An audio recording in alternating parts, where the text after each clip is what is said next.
cawapres.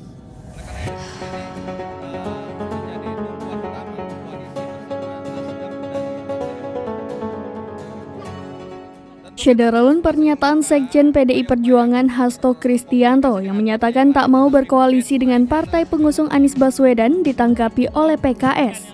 Sekretaris Jenderal PKS Habib Abu Bakar Al-Habsyi pun mengucapkan selamat tinggal kepada PDIP untuk kontestasi Pilpres 2024. Lebih lanjut, Abu meminta masyarakat dan pendukung Anies untuk menerima pernyataan Hasto tersebut. PKS disebut oleh Abu tak akan mundur dan tetap mengusung Anies sebagai capres. Tak hanya soal ogah berkoalisi, Hasto secara terang-terangan menyebut ambisi parpol pendukung Anies sebagai kotel efek atau efek ekor jas. Menanggapi hal tersebut, Presiden PKS Ahmad Syahiku mengaku tak mempermasalahkannya. Syahiku menyebut pernyataan Hasto bagian dari demokrasi.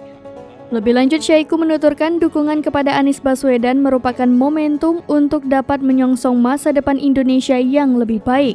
Adapun sindiran dari Hasto soal manuver politik disampaikannya pada Kamis 23 Februari. Menurutnya, manuver politik tersebut tak mematuhi tahapan-tahapan yang telah ditetapkan Komisi Pemilihan Umum. Hasto menilai manuver parpol hanya untuk mendapatkan kotel efek alias ekor jas semata. Ia menuturkan seharusnya persoalan pendidikan, kemiskinan, termasuk masalah Papua menjadi perhatian semua pihak.